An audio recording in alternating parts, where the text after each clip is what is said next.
ঝিনাইদহের শৈলকুপা উপজেলার গুলিতে নিহত ৩ ব্যক্তির পরিচয় জানা গেছে। শনিবার সকালে তাদের আত্মীয়স্বজন মৃতদেহ দেখে পরিচয় শনাক্ত করেন।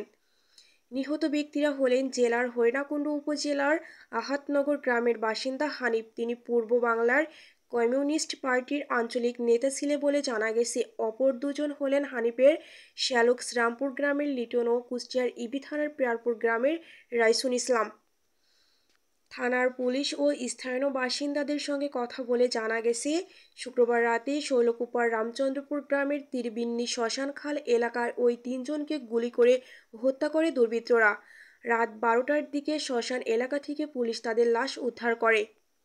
এদিকে এই হত্যাকাণ্ডের দায় স্বীকার করে জাস্ট গণবাহিনীর নেতা কালু পরিচয় সাংবাদিকের হোয়াটসঅ্যাপে খুদে বার্তা এসেছে। ঘটনার পর থেকে সাধারণ মানুষের মধ্যে আতঙ্ক বিরাজ করছে। হানিফের ভাই সাজেদুল ইসলাম ঈশা বলেন, শুক্রবার বিকেলে হানিফের মোবাইল ফোনে একটি কল আসে। এরপর ভাই বাড়ি থেকে বের হয়ে যায়। সন্ধ্যা থেকে তার মোবাইল ফোনে কল দিলেও ধরেননি। পরে রাতে তার মৃতদেহ পায়।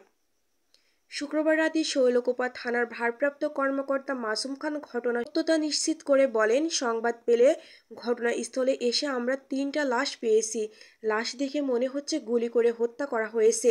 তাদের মধ্যে একজনের নাম হানিফ, তিনি পূর্ব বাংলার কমিউনিস্ট পার্টির নেতা ছিলেন। অপরজন হানিফের শ্যালক লিটন। তবে বাকি একজনের পরিচয় এখনও পাওয়া যায়নি। ঘটনাস্থলে 2টি কালো রঙের পালসার মোটরসাইকেল, একটি ম্যাগাজিন ও গুলি পাওয়া গেছে।